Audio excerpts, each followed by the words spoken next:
निवेदन मैं आपसे कर रहा था कि जनक जी ने अपने मन को समझाया है कि रे मन, अगर लक्ष्मण जी खड़े हो जाएंगे तो राम जी उठ जाएंगे, और अगर राम जी उठ जाएंगे तो ये धनुष भी उठ जाएगा। पक्की बात है।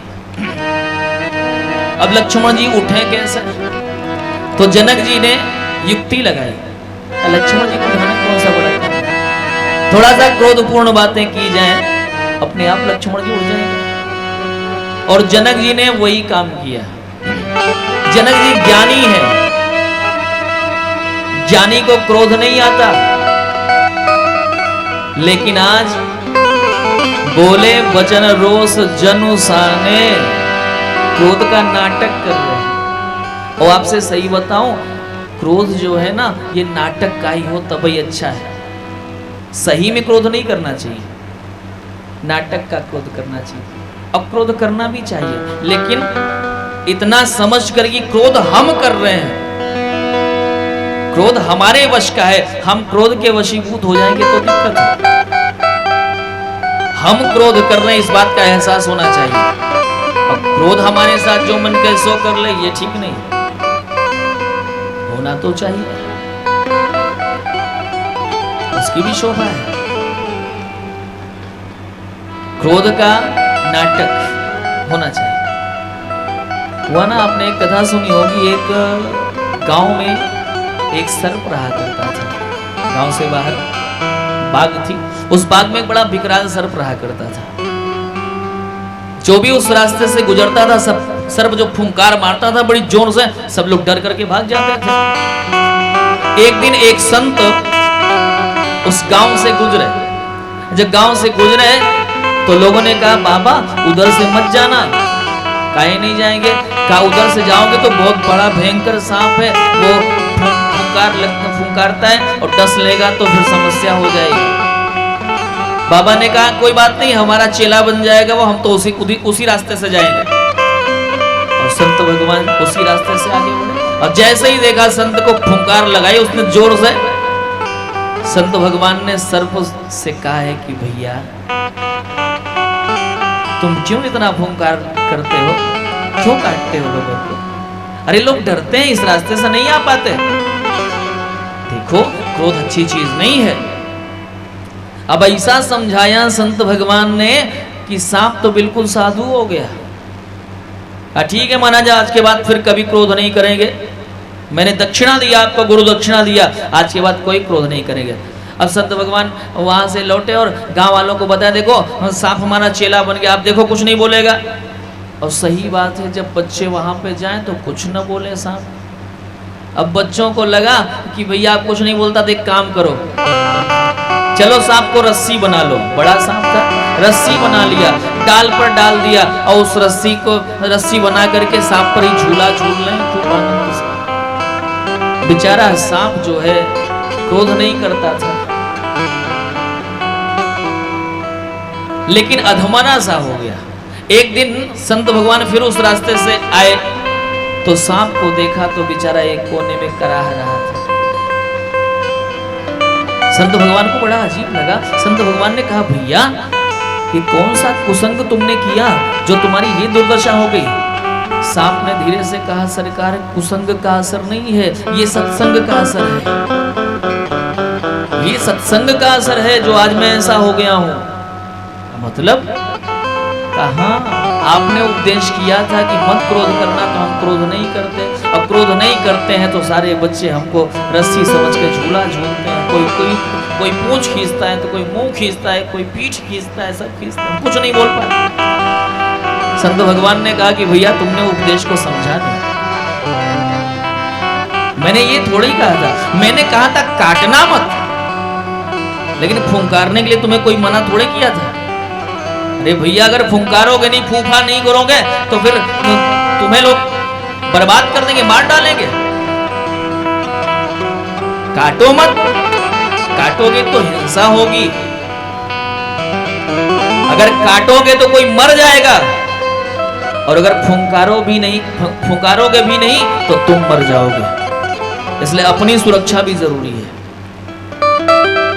नाटक का क्रोध करना चाहिए। अब सर्प को बात समझ में आ गई। अब जैसे ही बच्चे आए झूला झूलने के लिए, सर्प ने वो फुंकार लगाई जितने बच्चे भाग गए वहां से, सर्प की सुरक्षा हो। तो भैया क्रोध का नाटक होना चाहिए, नहीं तो फिर अगर क्रोध हम पर हावी हो गया तो क्रोध पाप कर्म, क्रोधी व्यक्ति तो पाप ही करता है।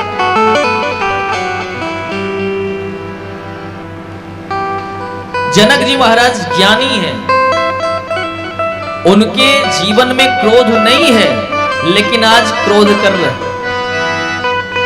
बोले वचन रोष जनुसाने, और कह रहे हैं दीप दीप के भूपति नाना, आए सुनी हम जो पन ठाना, नृपन बिलोक की जनक अकुलाने, बोले वचन रोष जनुसाने। तुम लोग वही राजा लोग हो जिन्होंने हमको आश्वासन दिया था कि रब चढ़ाओ तोरब भाई, लेकिन तिल भर भूमि न सके छुड़ाई। यहां जितने भी राजा हैं सभी लोग मेरे प्रण को सुन सुन करके आए। आश्वासन दिया गया था कि हम धनुष को तोड़ देंगे, आप चिंता मत करो महाराज, लेकिन तोड़ने की कौन कहे, जरा सा हिला तक नहीं सके। आज मैंने जान लिया ये पृथ्वी वीरों से खाली होगी। अब जानी को आंखें भटमानी, क्योंकि वीर विहीन मही में जानी, धरती वीरों से खाली हो गई, मैंने जान लिया। अच्छा इतना बोल तो रहे और देख किसकी तरफ रहे, लक्ष्मण जी की तरफ। असर हो रहा है कि नहीं, और देखा तो असर तो शुरू हो गया था। लक्ष्मण जी की भुजाएं फड़कना शुरू हो गई थी। यहां जनक जी बोले जा रहे हैं, जाओ जनते मुनु भट भू भाई, तो बन कर होते न हंसाई। अगर मैं जानता ये पृथ्वी वीरों से खाली हो गई तो ऐसा प्रण ही मैंने करता। वो तो मेरी बेटी बचपन में बाएं हाथ से उठा करके धनुष को इधर उधर कर दिया था साफ सफाई के दौरान। तो मैंने प्रतिज्ञा किया कि इसका वर जो होगा उसके समक्ष ये शर्त रखी जाए। लक्ष्मण जी की तरफ देख रहे हैं तो लक्ष्मण जी अब सहन नहीं कर पा रहे, लेकिन कुछ बोल भी नहीं पा रहे। क्यों डर रहे हैं? किससे? राम जी से। कहीं न सकत रघुवीर डर, लेकिन लगे बचन जनु बाण। और नाई राम पद कमल सिर, तब बोले वो गिरा प्रमाण। कहीं ना सकत रघुवीर डर, राम जी डर, लक्ष्मण जी डरते हैं। किससे डरते हैं? रघुनाथ जी से। और सही बताऊं आपसे, डरना है तो राम जी से डरो, बाकी किसी से डरने की आवश्यकता नहीं। किसी से डरने की आवश्यकता, राम जी से डरो। लेकिन अपन लोग उल्टा करते हैं, भगवान से कोई डर नहीं लगता, दुनिया से डर लगता है। अरे वो सुनेंगे तो क्या कहेंगे। राम जी से डरो। जिस दिन आप राम जी से वास्तव में डरने लगोगे ना, उस दिन आप पाप की प्रवृत्ति की तरफ जाओगे ही नहीं, क्योंकि आपको एहसास हो जाएगा कि भाई राम जी हर जगह है। दुनिया से छुपा सकते हो, लेकिन दुनिया बनाने वालों से कैसे छुपा पाओगे?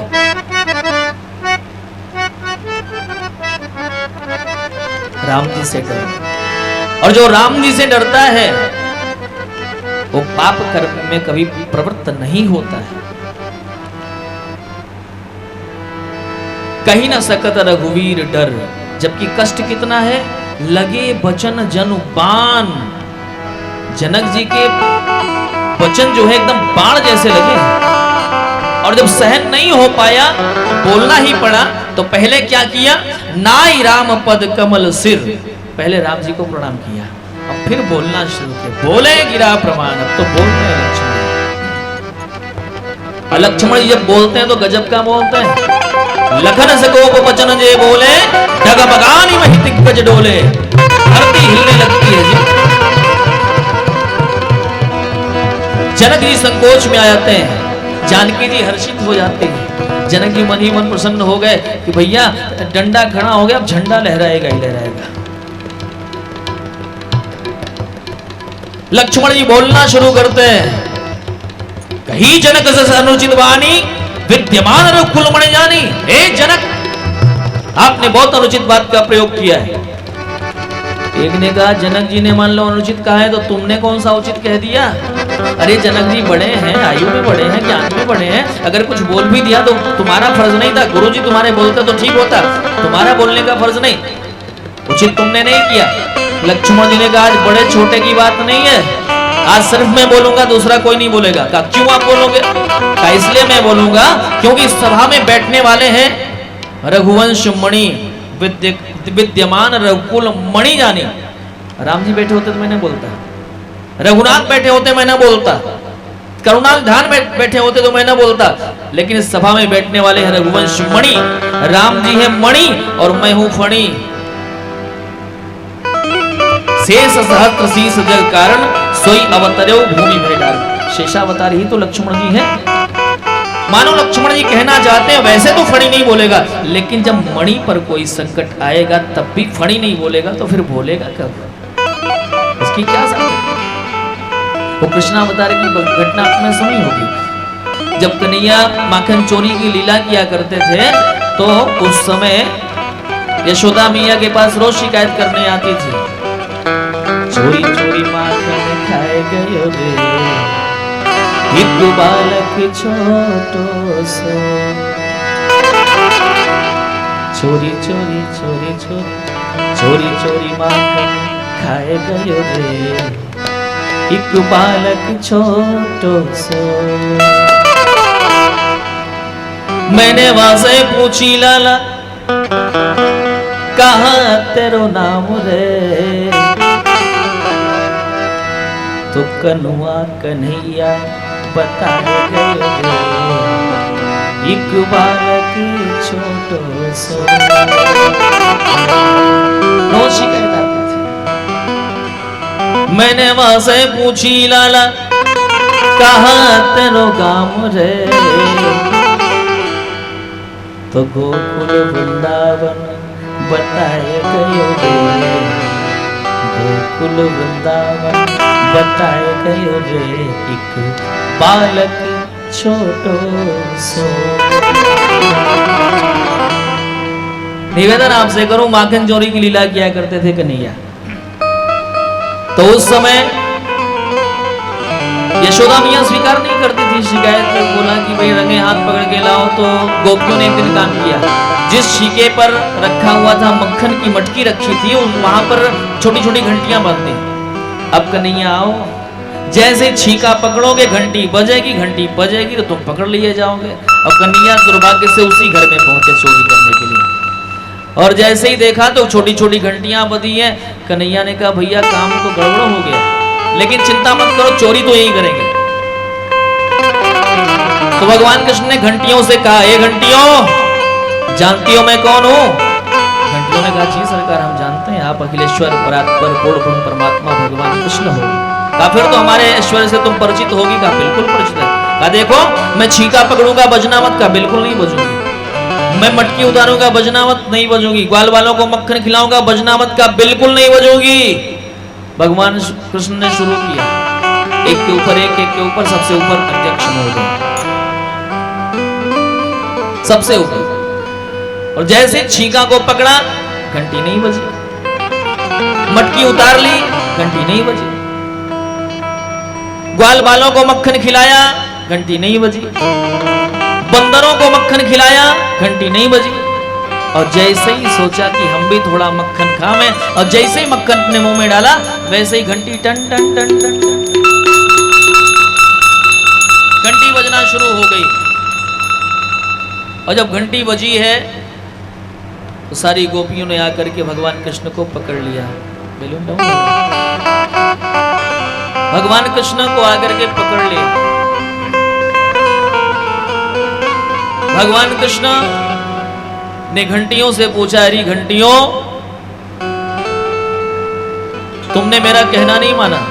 घंटियों ने कहा सरकार आपने छीका पकड़ा तो मैं बजी का नहीं बजी, आपने मटकी उतारी मैं बजी का नहीं बजी, आपने ग्वाल बालों को मक्खन खिलाया, बंदरों को मक्खन खिलाया, मैं बजी कहा नहीं बजी? कहा सरकार ऐसे समय पे तो मैं नहीं बजी, लेकिन जब तीनों लोगों के स्वामी का मेरे आंखों के सामने प्रत्यक्ष भोग लग रहा हो तब भी मैं नहीं बजूंगी। तो फिर बजूंगी कब?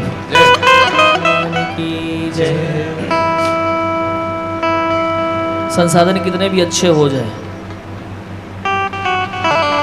लेकिन अगर ऑपरेट करना ना आए ना तो फिर बात बनती नहीं है।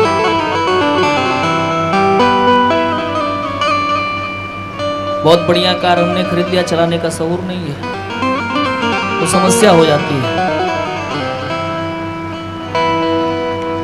बोलिए भक्तवत्सल भगवान की जय। निवेदन मैं आपसे कर रहा था,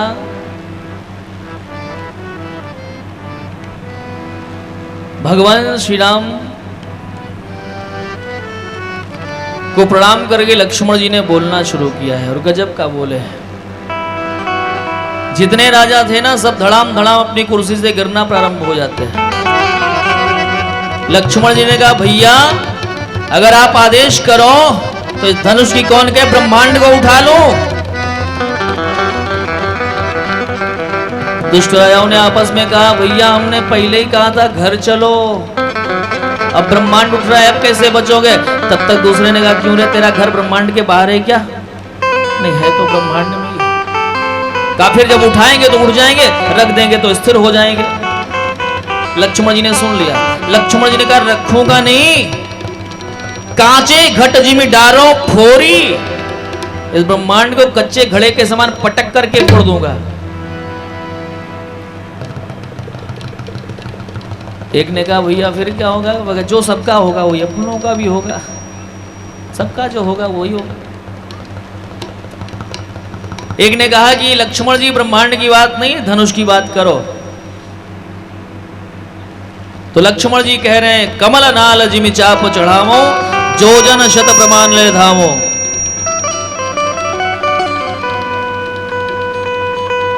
इस धनुष की प्रत्यंजा को हम कमल के नाल के समान चढ़ा देंगे, 100 योजन लेकर के दौड़ जाएंगे। राम जी ने लक्ष्मण जी से कहा भैया लक्ष्मण देखो भैया तुम बोलना शुरू करते हो तो सारी धरती हिलती है।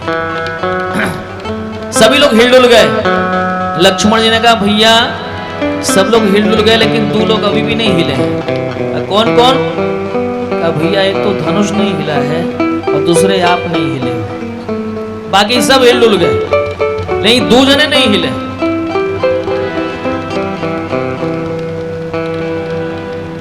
लक्ष्मण जी ने कहा भैया आप ही समझो, अगर सूर्योदय विलंब से हो जाए, 1-8 घंटा बाद सूर्योदय हो, तो बताओ संसार वालों की क्या दशा होगी? आपका प्रभाव सूर्य है भैया, आपका अभ्युदय होना चाहिए। राम जी ने कहा कि भैया तुमने जो कहा वो सत्य है, लेकिन एक बात बताऊं, सूर्योदय के पहले अरुणोदय होता है। सूर्योदय नहीं हुआ रहता लेकिन उसके पहले आकाश लालिमा छा जाती है। बहुत खींच रहा है गला भाई। आकाश बिल्कुल लाल हो जाता है, लालिमा हो जाती है और यह संकेत है कि सूर्योदय होने वाला है, ये संकेत है। और लक्ष्मण तुम्हारा उदय अरुणोदय है और उसके बाद मेरा प्रभाव दुनिया को दृश्यमान होगा। भरत जी महाराज के कारण भगवान श्री राम का स्वभाव प्रकट होता है। बहुत ध्यान से सुनना। श्री भरत जी महाराज के कारण भगवान श्री राम का स्वभाव प्रकट होता है और श्री लक्ष्मण जी के कारण भगवान श्री राम का प्रभाव प्रकट होता है। यही अंतर है। लक्ष्मण जी इतने क्रोध में है, लेकिन लक्ष्मण जी को पकड़ना पड़ा क्या? आजकल के क्रोधी जब होते हैं ना तो उनको 10 लोग पकड़ने वाले लगते हैं और जो पकड़ने वाले होते हैं वो भी बेचारे परेशान हो जाते हैं, भैया क्या हो जाए।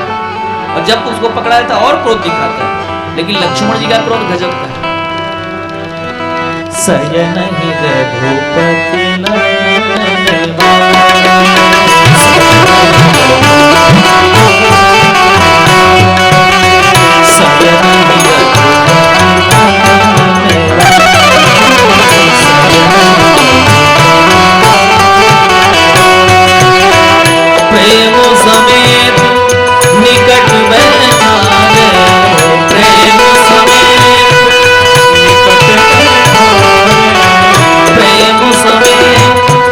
निकट बैठा रे प्रेम समेत निकट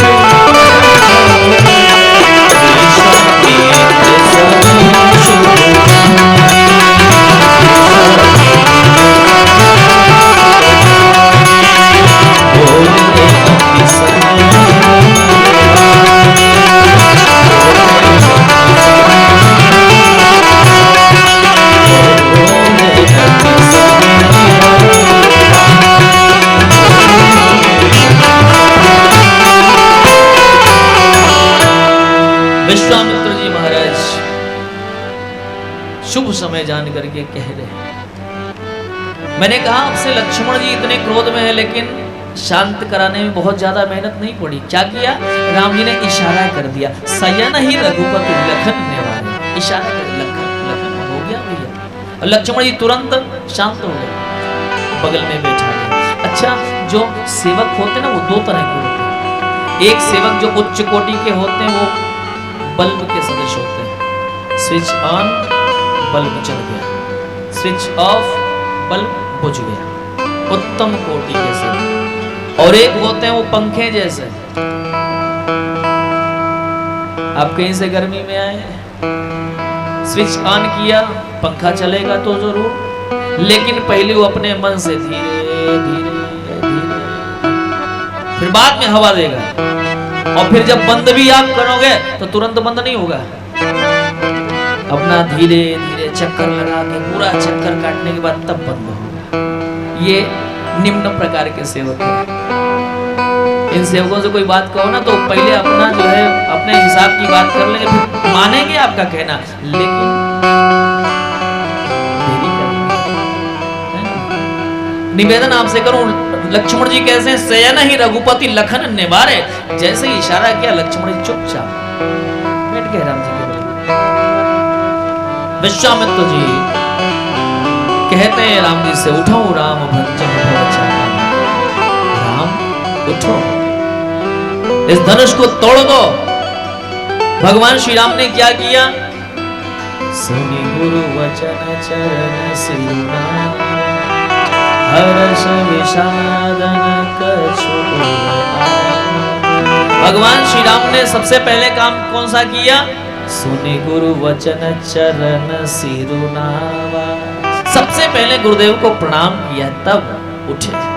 अन्य राजाओं ने परिकर बांधी उठे अकुलाई, चले इष्ट देवन, तब लास्ट में सिर नाई।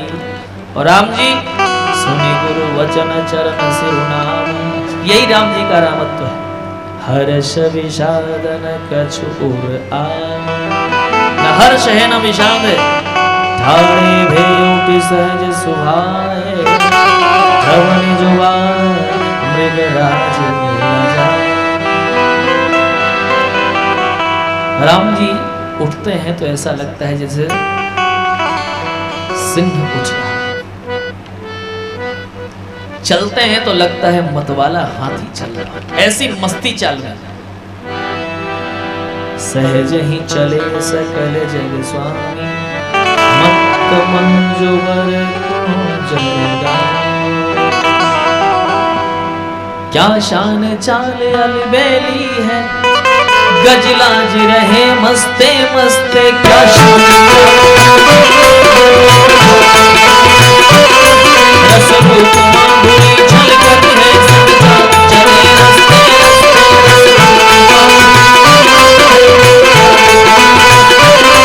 जिनके चित्ररत्न अबोल रहे, सखी हाय बिके सस्ते सस्ते।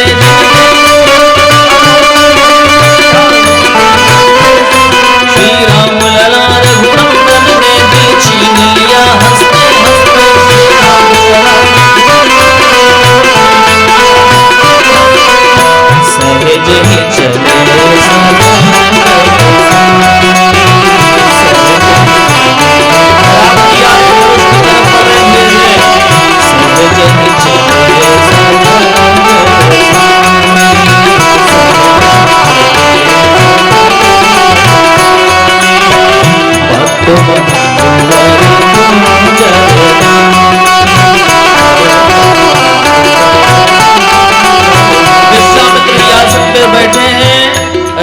से कहते राम जाकर के धनुष भंग कर दो। राम जी धीरे धीरे चले, बहुत धीरे धीरे जा रहे, सहज ही चले सगल स्वामी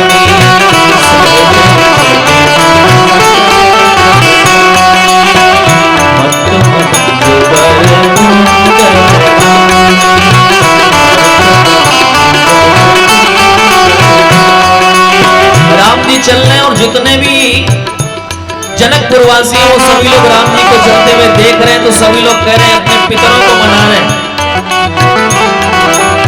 वंदे पितर सुर सुत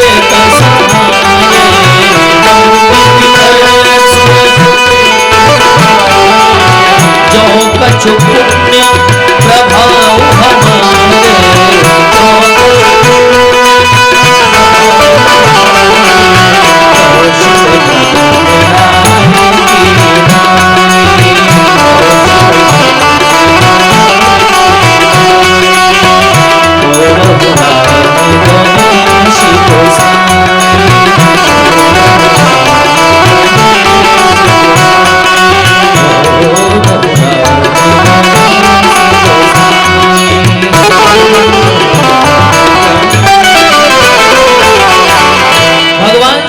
धीरे धीरे चल रहे हैं। सारे लोग भगवान श्री राम का दर्शन कर रहे हैं, बहुत सानंद चल रहे हैं।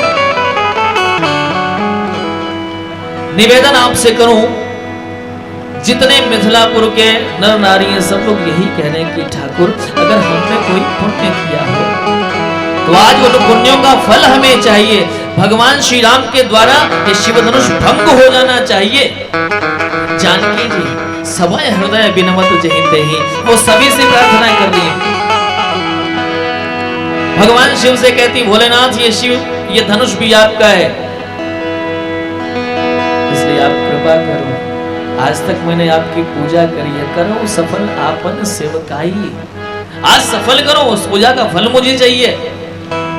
गणेश जी से कहती गणनायक वरदायक देवा, गणेश जी आज मुझे आपकी सहायता की आवश्यकता है। गणेश जी प्रकट हो गए, भैया बताओ कैसी सहायता करो। जानकी जी ने कहा गणेश जी एक काम करो, इस धनुष के वजन को हल्का कर दो।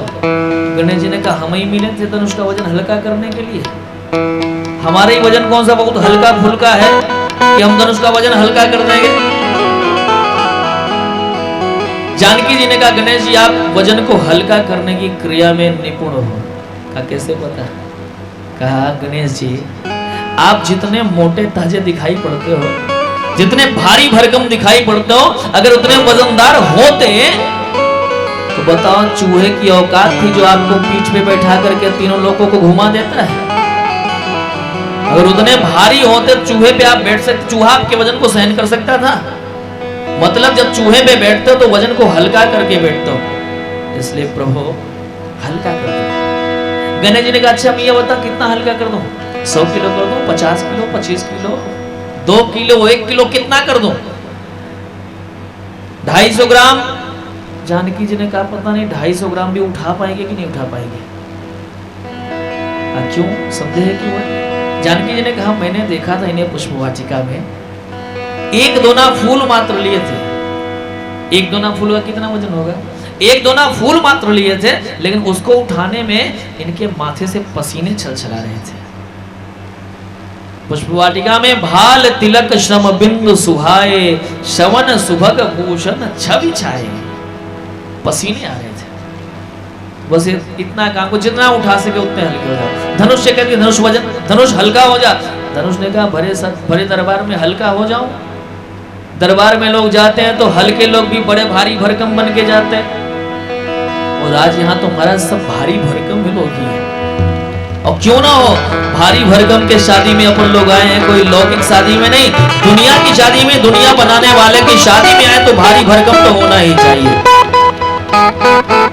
आज इस समिति ने दिव्य व्यवस्था कर रखी और होना भी चाहिए। जगत की शादी का तो खूब आनंद लेते हैं, जगदीश की शादी का आनंद कभी कभी मिलता है। निवेदन आपसे करो,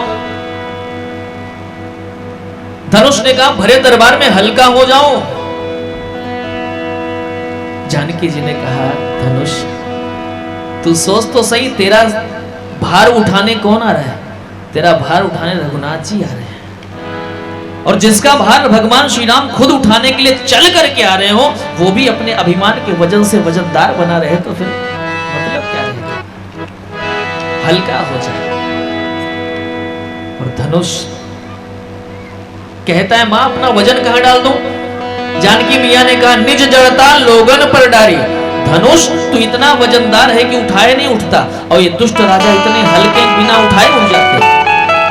तो एक काम करो, अपना वजन इन दुष्ट राजाओं के ऊपर डाल दो, कम से कम इनमें कुछ तो वजनदारी आ जाए, कुछ तो भारी हो जाए। निज जड़ता लोगन पर डारो हो हरू रघुपति निहारी। भगवान श्री राम आ रहे हैं, पहली बार जानकी जी को देखा है। जानकी जी की स्थिति क्या है? निमिष बिहार कलप समते ही। एक एक निवेश एक एक कल्प के समान व्यतीत हो रहा है। प्रिय पाहुने के प्रति प्रीति वधु प्रगटी नहीं घूंघट ही में रही। अभिलाष उमंग तरंगिणी जो तट से न बढ़ी तट ही में रही। और दुख की घटा बिंदु नहीं बरसी दृग संपुटी के पट ही में रही। और घटिका में घटी कितनी घटना फिर भी घट की घट ही में रही। लोचन जल रह लोचन कोना जैसे परम कृपन कर सके। भगवान श्री राम ने अब धनुष की तरफ देखा है, अंबा जानकी की तरफ देखते हैं। सिया ही मिलो कि तक्यऊ धनु कैसे चितव गरुड़ लघु ज्ञान जैसे। लक्ष्मण जी ने जान लिया कि राम जी अब धनुष भंग करने वाले हैं, तो लक्ष्मण जी ने क्या किया? अपने अंगूठे से, श्री चरणों के अंगूठे से धरती को दबा दिया, आदेश दिया, तिश गुंजर हो कमट रही कोला धरम धरन धर धीर न डोला। अरे दिग्गजों, धरती को पकड़ लो अपने दांतों से, भगवान श्री राम धनुष तोड़ने वाले हैं।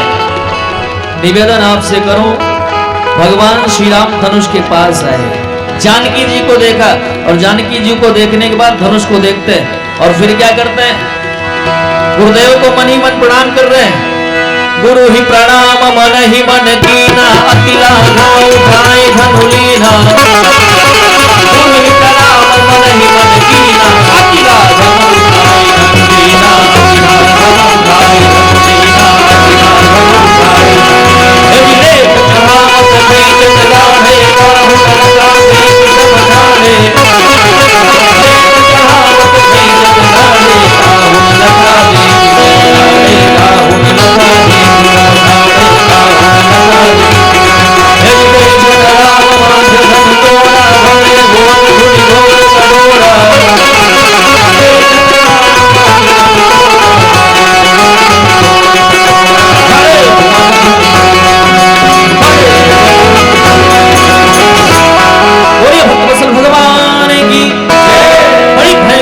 होती और धनुष भंग हो जाता है।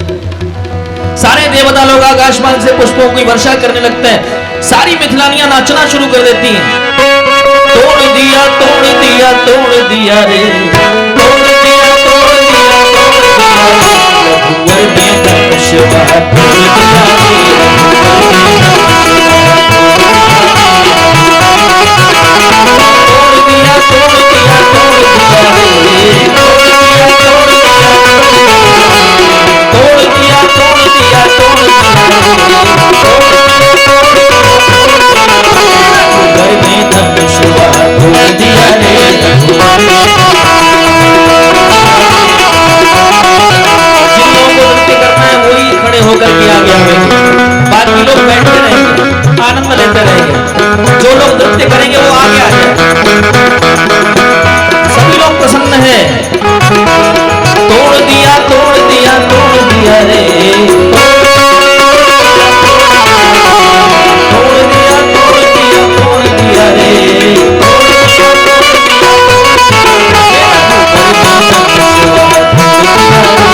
राजा कितने अभिमानी राजा कितने और उनका अभिमान मरोड़ उनका अभिमान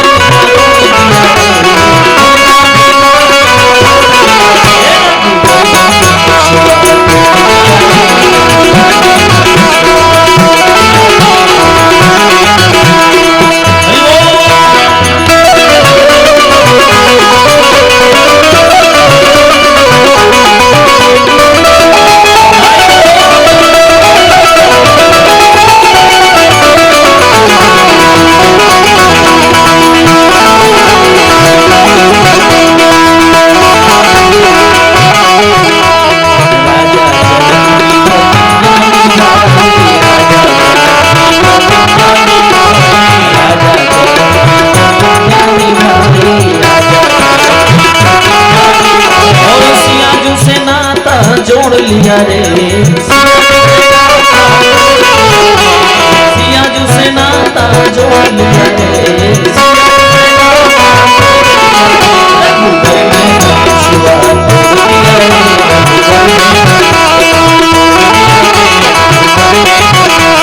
तोड़ दिया तोड़ दिया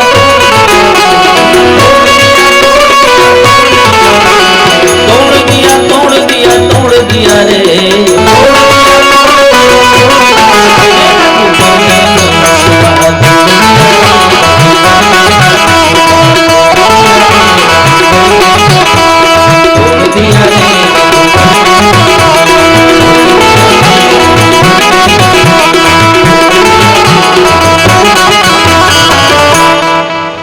रामचंद्र भगवान की जय। राम जी ने धनुष भंग कर दिया। सभी लोग जय जयकार कर रहे हैं। देवता लोग आकाश मार्ग से पुष्पों की वर्षा कर रहे हैं। जानकी जी सखियों के साथ वरमाला लेकर के आ रही हैं। थोड़ी देर आप लोग बैठ जाओ। तो बारात तो आएगी और बारात का आनंद भी हम लोग भरपूर लेंगे, लेकिन थोड़ा सा मर्यादित रूप से, चूंकि हम लोग मर्यादा पुरुषोत्तम भगवान श्री राम की कथा श्रवण कर रहे हैं, तो मर्यादा का पालन करना भी हमारा परम धर्म है। निवेदन में आपसे कर रहा था कि भगवान श्री राम ने धनुष तोड़ दिया है। प्रभु दो चाप खंड मही डाले। भगवान श्री राम ने धनुष को तोड़ करके नीचे फेंक दिया। अच्छा एक बात बताऊं आपसे, धनुष टूट गया लेकिन डोरी नहीं टूटी। इन बच्चों को तुरंत पीछे किया जाए, बच्चों को तुरंत पीछे किया जाए। कार्यकर्ता बंधु मोहन भैया देखो, निवेदन में आपसे कर रहा था, धनुष तो टूट गया लेकिन डोरी नहीं टूटी। क्यों? कभी आपने विचार किया? धनुष कठोर था इसलिए वो टूट गया। डोरी लचीली थी इसलिए वो नहीं टूटी। एक बात। दूसरी बात ये कि जब भगवान श्री राम ने धनुष को हाथों में उठाया है ना, और जब प्रत्यंचा चढ़ाई है तो धनुष भगवान से दूर गया और डोरी भगवान के हृदय के करीब आ गई। जो भगवान से दूर है वो तो कभी न कभी टूट ही जाएगा, और बच जाएगा वो जो भगवान के करीब आ जाएगा, उसका बचाव हो जाएगा। डोरी करीब आई तो उसका बचाव हो गया, धनुष दूर गया तो टूट गया। इसलिए भैया अगर टूटना नहीं है आपको तो आप भी राम जी के करीब हो जाओ। करीब हो जाओगे तो बच जाओगे। निवेदन आपसे करूं, भगवान श्री राम धनुष को नीचे डाल देते हैं। एक ने धनुष से पूछा, भैया धनुष तेरे साथ तो बड़ी विडंबना हो गई, क्या हुआ? कहा भैया भगवान श्री राम ने तुम्हें तोड़ दिया। धनुष ने कहा भैया मैं तो बड़ा भाग्यशाली हूं, टूटा भी तो राम जी के हाथ से, उठा भी तो राम जी के हाथ से। का ऐसा उठने का क्या मतलब है कि गिरा दिए जाओ? कहा मेरा उठना भी सार्थक क्योंकि राम जी ने उठाया, और मेरा गिरना भी सार्थक क्योंकि राम जी के चरणों में गिरा हूं, इसलिए मेरा गिरना भी सार्थक हो। अगर व्यक्ति के जीवन में उत्कर्ष हो तो समझना चाहिए कि मेरे राम जी के हाथों ने मुझे ऊपर उठा रखा है, और अगर गिरना ही हो तो राम जी के चरणों में गिर जाओ, गिरना भी धन्य हो जाएगा, उठना भी धन्य हो जाएगा। जानकी जी सखियों के साथ आ रही हैं, सारी सखियां गायन कर रही हैं। राम जी के समक्ष जानकी जी आती हैं, सखियों के साथ जानकी जी का आगमन हो रहा है। सारी सखियां राम जी से कहती, राम जी आप लंबे हो, एक काम करो थोड़ा सा झुक जाओ।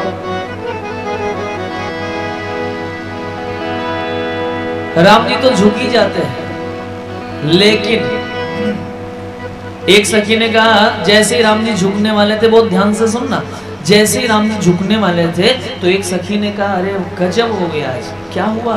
कहा सखी, रघुवंशी वीर का सिर जो है आज बहुत पहली बार बड़े दरबार में, बीच दरबार में झुकने जा रहा है। लक्ष्मण जी को सुनाई पड़ा, लक्ष्मण जी ने कहा, भैया देखो झुकना मत, कुछ भी हो जाए झुकना मत। राम जी सावधान हो गए, नहीं झुके। जानकी जी की सखियां करें, झुको सरकार, नहीं झुकेंगे। का ससुराल यहाँ झुका जाता है। राम जी तो कुछ बोल नहीं रहे, लेकिन लक्ष्मण जी ने कहा कि ससुराल की ऐसी कोई रीत नहीं होती जहां पर झुका जाता। तब तक एक सखी ने कहा कि लक्ष्मण भैया पहले भी ससुराल हो आए हो क्या? अब तो लक्ष्मण जी से कुछ आ गए, क्या बोले? लेकिन लक्ष्मण जी ने कहा, सुनो हमारे भैया भगवान हैं, हो सकता है पिछले अवतारों में ससुराल का अनुभव मिला हो। जानकी जी की सखियों ने कहा, ये जानकी जी की नगरी है, भक्ति महारानी की कृपा से कभी यहाँ पराजय का मुंह देखना नहीं पड़ता। मेरे पास सारे अवतारों की लिस्ट आ गई है, रामावतार से पहले 6 अवतार, और 6 अवतार में से किसी अवतार में ससुराल जाने का सौभाग्य आपको नहीं मिला था। पूरा इतिहास, मीन कमठ सूकर नरहरि, बामन परशुराम बपुधरी, जितने भी अवतार हुए कभी ससुराल का मुंह नहीं देख पाए हो आप। पहली बार ससुराल आए और कह रहे हो ससुराल की रीत के बारे में पता है मुझे? नहीं पता है, झुका दो सिर। लेकिन राम जी झुक नहीं रहे। सखियों ने भी कहा, करो प्रतीक्षा प्रेम से दूल्ह राजकुमार, और सहज न पहिरन पाई हो ये विश्व विजय को हार। चाप चढ़ावत लाडली ज्यों तरसाई लाल, और क्यों तरसई है सिय तुम्हें पहिरावत जय। जैसे आपने तरसाया था उसी प्रकार से आपको भी तरसना पड़ेगा। सखियां कह रही, झुकी जइयो तनिक रघुवीर, लली मेरी छोटी है, झुकी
सचिन कहो बीच